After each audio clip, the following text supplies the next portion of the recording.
from the community, from the customer base, is at the heart of all business, and something we've seen eroded considerably over the last few years. So we've got together a group of experienced directors from very different businesses with very different experiences to talk about how we can get trust back into the business marketplace.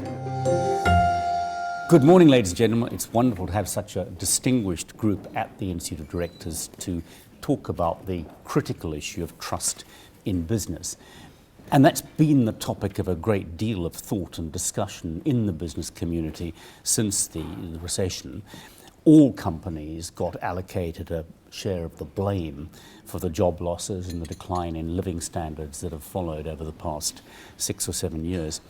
Last week, Edelman produced their 2016 Trust Barometer, which suggested that across the world, trust in business is actually starting to increase slightly.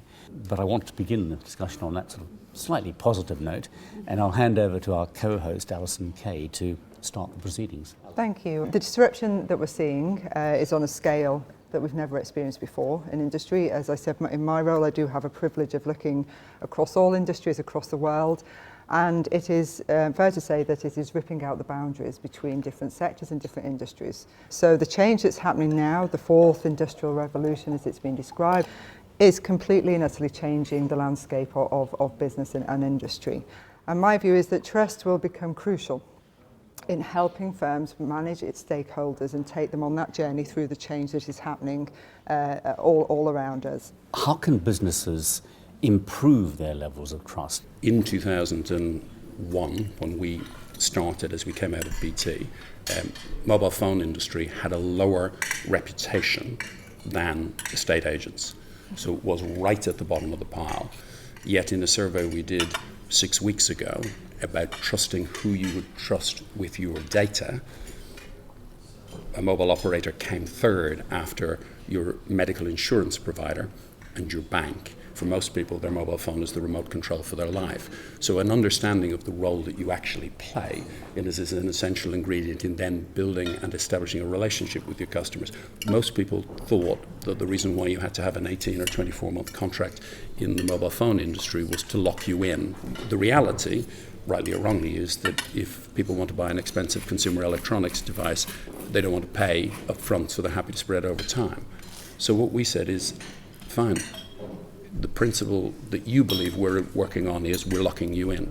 So we brought out the first ever SIM-only contract, and the basic premise of our belief was that if you give people the freedom to leave, you actually give them the confidence to stay.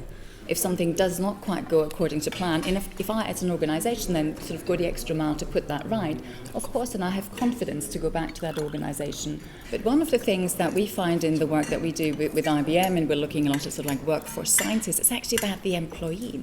And we can only really build a brand and we can engage with customers if our own people are bought into that. So it's really understanding what is it that our senior leaders need to bring to the organisation to allow our employees to have trust in the senior leadership, which means they're more likely to stay, it's more likely they're going to collaborate, makes them much more likely to actually go the extra mile for our customers. We are the largest provider of chickens in the country, and that confidence in the product is crucial. We have external factors like Campylobacter, properly cooked, it's quite safe, not properly cooked, very dangerous indeed. So we're constantly preparing for how do we recover that trust of the consumer on a product. If we take ISS, facility management, we provide facilities, catering, cleaning in hospitals, in businesses. We're not selling caterers and cleaners because you can always get them from our competitors more cheaply. We're selling trust. And we actually have trust and linked to reputation on every board agenda. And we look at where the weak spots could be. It could be the one employee who lets us down. You can have all the rules you like, you can have all the best governance in the world, but if the culture isn't right, that'll damage the business. There's no longer these hierarchical relationships where businesses can control everything and can say, trust me, look, I'm doing all this wonderful stuff. I think from a responsible business perspective, it no longer cuts it to say, look at us being wonderfully ethical and involved in the community, and then, by the way, we're actually going about our core business in a way that's completely not offering value for money, undermining everything that we stand for. In the digital age, people want much more human relationship. They want to actually talk to companies. They want to be co-creating. Trust is a massive factor that can get over commoditisation. So if I take my company, P&G, and soap powder, shampoo, you could argue soap powder is that not a commodity.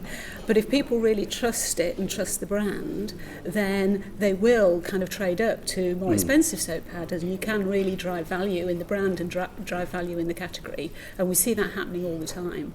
And as we look at our value equation, we see trust as a massive part of that.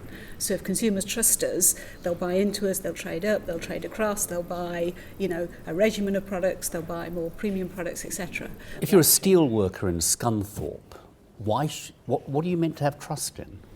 I think it's the opportunity that business is actually on your side. What do people throughout the UK, what do they care about? They care about their kids, they care about skills, they care about opportunities, and there's a real disparity between skills that are being built for young people and the skills they need to succeed and the skills they need to succeed in work. So we create a programme that builds those skills. But I think in terms of a trust piece, yes, we do it for trust, but we also do it because we believe it's the right thing to do. The thing that large companies, I think, could most do to change trust, first of all, on remuneration. I would like to see every board say, from now on, the job of the Remuneration Committee is to focus not simply on the remuneration of people at the top. It is to start with an understanding of what kind of culture do we want to promote throughout this business, and how are we going to measure success and reward success for people across the business, so that we live up to some of our rhetoric about being one team, all in it together. Whatever you pick up on as a topic in corporate social responsibility, or even as a brand promise, or as a corporate positioning, I think you really need to be seen in the market as following your words with the appropriate actions. And I think in today's world, we've got a unique opportunity, which also represents, as you were saying at the beginning, Alison, also a very big risk with the amount of data that we have on our hands to better understand our customers, make sure that what we're offering to them really responds to their needs. So really protecting that information and making sure that you've got the right data security levels in place as well, to use the information to actually address customer needs, to respond to their needs and meet their expectations is critical to build that trust level. It's not just digital, it's how we're changing our businesses. And I think part of the trust and everything that we go along in is the procurement as well. We've got to actually represent the backbone of the UK, and many of your businesses are small and medium businesses. And actually, if we're doing trust, it's got to come from all aspects. And as the purpose of companies, of the large organisations, it should be a part to help those companies build and become better, and rather than screw them down for the price and everything else. You can look at companies and see on the website the procurement, vision and brand,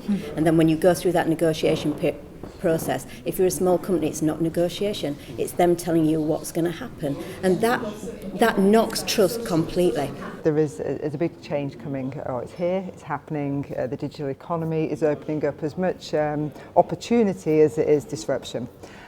With that, the health of a business comes from the brand and the reputation and the trust that is required to take advantage of the digital economy and the change that is upon us. Boards really have to put this at the heart of their conversation, and then it has to flow down through the purpose of the organisation to the customer, so the customer has to feel that trust.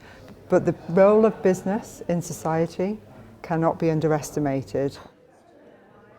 Well, it's been a fascinating discussion. Diversity is certainly a theme right through there, and opportunity and breadth of engagement with the community have come through everyone's remarks.